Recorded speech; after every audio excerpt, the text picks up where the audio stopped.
नमस्कार मित्रों। मैं विनीत शुक्ला अपने चैनल में आपका स्वागत करता हूं। जैसा आप जानते हैं, इस चैनल पे मैं अपनी लिखी हुई कुछ रचनाएं और लीजेंड साहित्यकारों की कहानियां आपको पढ़ के सुनाता हूं। तो उसी दिशा में आज मैं आपके सामने लेके आया हूं प्रेमचंद की कहानी, जिसका नाम है स्त्री और पुरुष। पूरी कहानी में दो मुख्य कलाकार हैं, एक विपिन बाबू जो कि कवि हैं और जिनके लिए स्त्री की बाहरी सुंदरता अधिक महत्व रखती है उसकी आंतरिक सुंदरता से, और दूसरी उनकी नवविवाहित ब्याहता उनकी अर्धांगिनी आशा आशा हैं, जो कि विपिन के हिसाब से देखने में सुंदर नहीं। तो शुरू करते हैं कहानी स्त्री और पुरुष। विपिन बाबू के लिए स्त्री ही संसार की सुंदर वस्तु थी। वह कवि थे और उनकी कविता के लिए स्त्रियों के रूप और यौवन की प्रशंसा ही सबसे चित्त आकर्षक विषय था। दृष्टि में स्त्री जगत में व्याप्त कोमलता, माधुर्य और अलंकारों की सजीव प्रतिमा थी। जबान पर स्त्री का नाम आते ही उनकी आंखें जगमगा उठती थीं, कान खड़े हो जाते थे, मानो किसी रसिक ने गाने की आवाज़ सुन ली हो। जब से होश संभाला तभी से उन्होंने उस सुंदरी की कल्पना करनी शुरू की जो उसके हृदय की रानी होगी। उसमें उषा की सी प्रफुल्लता होगी, पुष्प की कोमलता, कुंदन की चमक, बसंत की छवि, कोयल जैसी ध्वनि। वह कवि वर्णित सभी उपमाओं से विभूषित होगी। वह उस कल्पित मूर्ति के उपासक थे। कविताओं में उसका गुण गाते, और फिर वह दिन भी समीप आ गया था जब उनकी आशाएं हरे हरे पत्तों से लहराएंगी, उनकी मुरादें पूरी होंगी। कॉलेज की अंतिम परीक्षा समाप्त हो गई थी और विवाह के संदेश आने लगे थे। विवाह तय हो गया। विपिन बाबू ने कन्या को देखने का बहुत आग्रह किया, लेकिन जब उनके मामू ने विश्वास दिलाया, लड़की बहुत ही रूपवती है, मैंने अपनी आंखों से देखा है, तब वह राजी हो गए। धूमधाम से बारात निकली और विवाह का मुहूर्त आया। वधू आभूषणों से सजी हुई मंडप में आई तो विपिन को उसके हाथ पांव नजर आए। कितनी सुंदर उंगलियां थीं, मानो दीप शिखाएं हों। अंगों की शोभा कितनी मनोहारिणी थी, विपिन फूले न समाये। दूसरे दिन वधू विदा हुई तो वह उसके दर्शनों के लिए इतने अधीर हुए कि ज्यों ही रास्ते में कहारों ने पालकी रखकर मुंह हाथ धोना शुरू किया, आप चुपके से वधू के पास जा पहुंचे। वह घूंघट हटाए पालकी से सिर निकाले बाहर झांक रही थी। विपिन की निगाह उस पर पड़ गई। यह वह परम सुंदरी रमणी न थी जिसकी उन्होंने कल्पना की थी, जिसकी वह बरसों से कल्पना कर रहे थे। यह एक चौड़े मुंह, चिपटी नाक और फूले हुए गालों वाली कुरूपा स्त्री थी। रंग गोरा था, पर उसमें लाली के बदले सफेदी थी, और फिर रंग कैसा ही सुंदर हो, रूप की कमी नहीं पूरी कर सकता। विपिन का सारा उत्साह ठंडा पड़ गया। हाय, इसे मेरे ही गले पड़ना था। हाय, इसे मेरे ही गले पड़ना था। क्या इसके लिए समस्त संसार में कोई न मिलता था? उन्हें अपने मामू पर क्रोध आया, जिसने वधू की तारीफों के पुल बांध दिए थे। अगर इस वक्त वह मिल जाते तो विपिन उनकी ऐसी खबर लेता कि वह भी याद करते। जब कहारों ने फिर पालकियां उठाई तो विपिन मन में सोचने लगा, इस स्त्री के साथ कैसे मैं बोलूँगा, कैसे इसके साथ जीवन काटूंगा। इसकी ओर तो ताकने ही से घृणा होती है। ऐसी कुरूपा स्त्रियां भी संसार में हैं, इसका मुझे अब तक पता न था। क्या मुंह ईश्वर ने बनाया है, क्या आँखें हैं। मैं और सारे ऐबों की ओर से आंखें बंद कर लेता, लेकिन वह चौड़ा सा मुंह। भगवान, क्या तुम्हें मुझी पर यह वज्रपात करना था। विपिन को अपना जीवन नरक सा जान पड़ता था। वह अपने मामू से लड़ा, ससुर को लंबा खर्रा लिखकर फटकारा, माँ बाप से हुज्जत की, और जब इससे भी शांति न हुई तो कहीं भाग जाने की बात सोचने लगा। आशा पर उसे दया अवश्य आती थी। आशा, ये विपिन की अर्धांगिनी जो नववधू है, आशा पर उसे दया अवश्य आती थी। वह अपने को समझाता कि इसमें इस बेचारी का क्या दोष है, उसने जबरदस्ती तो मुझसे विवाह किया नहीं। लेकिन यह दया और यह विचार उस घृणा को न जीत सकता था जो आशा को देखते ही उसके रोम रोम में व्याप्त हो जाती थी। आशा अपने अच्छे से अच्छे कपड़े पहनती, तरह तरह से बाल संवारती, घंटों आईने के सामने खड़ी होकर अपना श्रृंगार करती, लेकिन विपिन को यह सुतुर्ग मझी सी ही मालूम होती। वह दिल से चाहती थी कि उन्हें प्रसन्न करूं, उनकी सेवा करने के लिए अवसर खोजा करती थी, लेकिन विपिन उससे भागा भागा फिरता था। अगर कभी भेंट हो जाती तो कुछ ऐसी जली कटी बातें करने लगता कि आशा रोती हुई वहां से चली जाती। सबसे बुरी बात यह थी कि उसका चरित्र भ्रष्ट होने लगा। वह यह भूल जाने की चेष्टा करने लगा कि मेरा विवाह हो गया है। कई कई दिनों तक आशा को उसके दर्शन भी न होते। वह उसके कह कहे की आवाज़ बाहर से आती हुई सुनती, झरोखे से देखती कि वह दोस्तों के गले में हाथ डाले सैर करने जा रहे हैं, और तड़प कर रह जाती। एक दिन खाना खाते समय उसने कहा, अब तो आपके दर्शन ही नहीं होते, मेरे कारण घर छोड़ दीजिएगा क्या। विपिन ने मुंह फेर कर कहा, घर ही पर तो रहता हूँ, आजकल जगह नौकरी की तलाश है, इसलिए दौड़ धूप ज़्यादा करनी पड़ती है। आशा, किसी डॉक्टर से मेरी सुगत क्यों नहीं बनवा देते, सुनती हूँ सुगत बनाने वाले डॉक्टर पैदा हुए हैं। विपिन, क्यों नाहक चिढ़ाती हो, यहाँ तुम्हें किसने बुलाया था। आशा, आखिर इस मर्ज की दवा कौन करेगा। विपिन, इस मर्ज की दवा नहीं है, जो काम ईश्वर से न करते बना उसे आदमी क्या बना सकता है। आशा, यह तो तुम ही सोचो कि ईश्वर की भूल के लिए मुझे दंड दे गए हो। संसार में कौन ऐसा आदमी है जिसे अच्छी सूरत बुरी लगती है, लेकिन तुमने किसी मर्द को केवल रूपहीन होने के कारण कुंवारा होते देखा है। रूपहीन लड़कियां भी माँ बाप के घर पर नहीं बैठी रहती, किसी न किसी तरह उनका निर्वाह हो ही जाता है। उसका पति उस पर प्राण न देता हो, लेकिन दूध की मक्खी नहीं समझता। विपिन ने झुंझला कर कहा, क्यों ना हक सिर खाती हो, मैं तुमसे बहस तो नहीं कर रहा हूँ। दिल पर जब्र नहीं किया जा सकता और न दलीलों का उस पर कोई असर पड़ सकता है।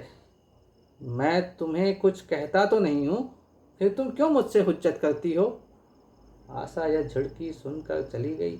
उसे मालूम हो गया कि इन्होंने मेरी ओर से सदा के लिए हृदय कठोर कर लिया है।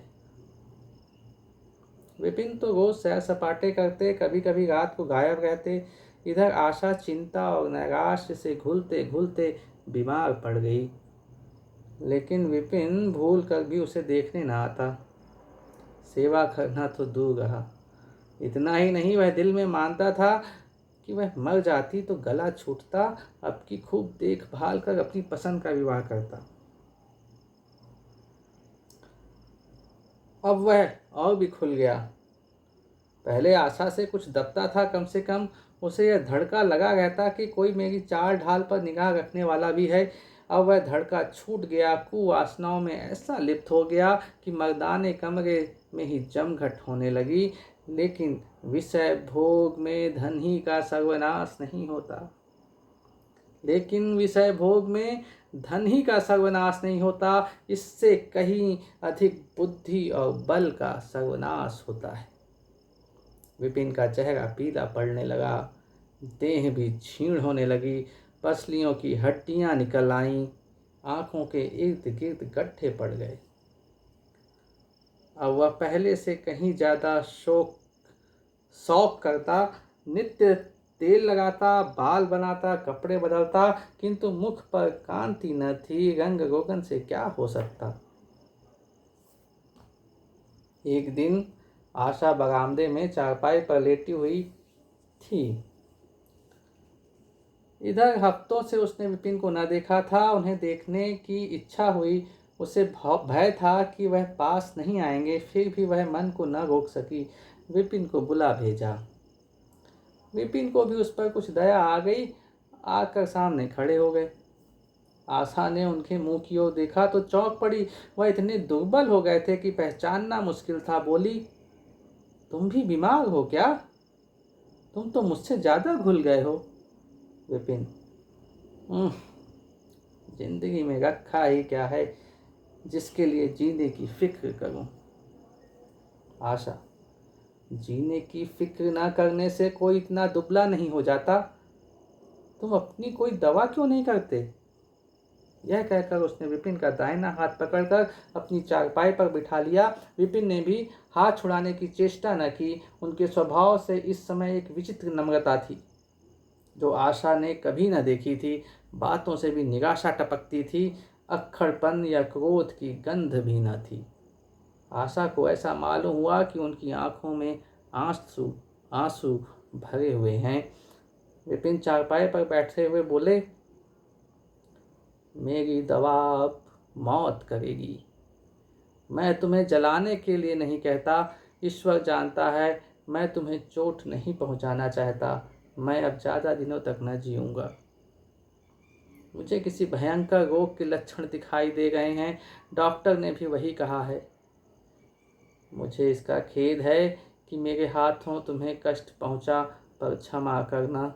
कभी कभी बैठे बैठे मेरा दिल डूब जाता है, मूर्छा सा आ जाता है। यह कहते कहते एकाएक वह कांप उठे। सारी देह में सनसनी सी दौड़ गई। मूर्छित होकर चारपाई पर गिर पड़े और हाथ पैर पटकने लगे। मुंह से फिचकू निकलने लगा। सारी देह पसीने से तर हो गई। आशा का सारा रोग हवा हो गया। वह महीनों से बिस्तर न छोड़ सकी थी, पर इस समय उसके शिथिल अंगों में विचित्र स्फूर्ति दौड़ आई। उसने तेजी से उठकर विपिन को अच्छी तरह लिटा दिया। उनके मुख पर पानी के छींटे देने लगी। महरी भी दौड़ी आई और पंखा झलने लगी। उस पर भी विपिन ने आंखें न खोली। संध्या होते होते उनका मुंह टेढ़ा हो गया और बायां अंग शून्य पड़ गया। हिलाना तो दूर रहा, मुंह से बात निकलना भी मुश्किल हो गया। यह मूर्छा न था, यह फालिज था। फालिज के भयंकर रोग में रोगी की सेवा करना आसान काम नहीं है। उस पर आशा महीनों से बीमार थी, लेकिन उस रोग के सामने वह अपना रोग भूल गई। 5 दिनों तक विपिन की हालत बहुत नाजुक रही। आशा दिन के दिन और रात की रात उनके पास बैठी रहती। उनके लिए पथ्य बनाना, उन्हें गोद में संभाल कर दवा पिलाना, उनके जगह जगह से इशारों को समझना और उसी जैसी धैर्यशाली स्त्री का काम था। अपना सिर दर्द से फटा करता, ज्वर से देह तपा करती, पर इसकी उसे जरा भी परवाह न थी। 15 दिनों बाद विपिन की हालत कुछ संभली। आईना उठाकर अपना मुंह देखने लगा। ऐसा कुरूप आदमी उन्होंने कभी न देखा था। आहिस्ता से बोले, आशा, ईश्वर ने मुझे गुरूर की सजा दे दी। वास्तव में मुझे यह उसी बुराई का बदला मिला है जो मैंने तुम्हारे साथ की। अब तुम अगर मेरा मुंह देखकर घृणा से मुंह फेर लो तो मुझसे उस दुर्व्यवहार का बदला लो जो मैंने तुम्हारे साथ किया है। आशा ने पति की ओर कोमल भाव से देखकर कहा, मैं तो आपको अब भी उसी निगाह से देखती हूँ। मुझे तो आप में कोई अंतर नहीं दिखाई देता। विपिन, वाह, बंदर का सा मुंह हो गया है। वाह, बंदर का सा मुंह हो गया है, तुम कहती हो कोई अंतर ही नहीं। मैं तो अब कभी बाहर न निकलूंगा, ईश्वर ने मुझे सचमुच दंड दिया है। बहुत यत्न किए गए पर विपिन का मुंह सीधा न हुआ। मुख्य मुख्य का बायां भाग इतना टेढ़ा हो गया था कि चेहरा देखकर डर मालूम होता था। पैरों में इतनी शक्ति आ गई कि वह चलने फिरने लगे।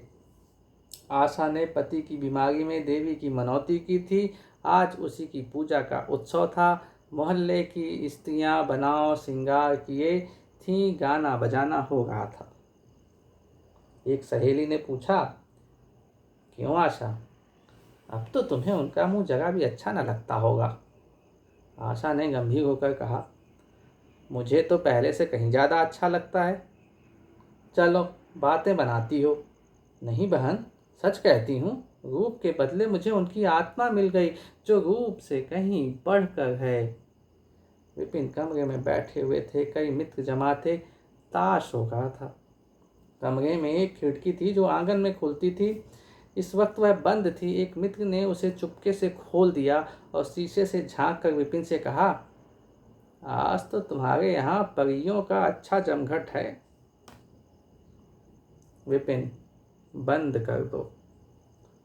अजी जगह देखो तो कैसी कैसी सूरतें हैं। तुम्हें इन सबों में कौन सबसे अच्छी मालूम होती है।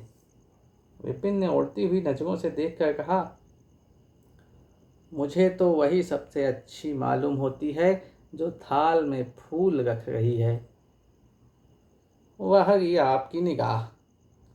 क्या सूरत के साथ तुम्हारी निगाह भी बिगड़ गई।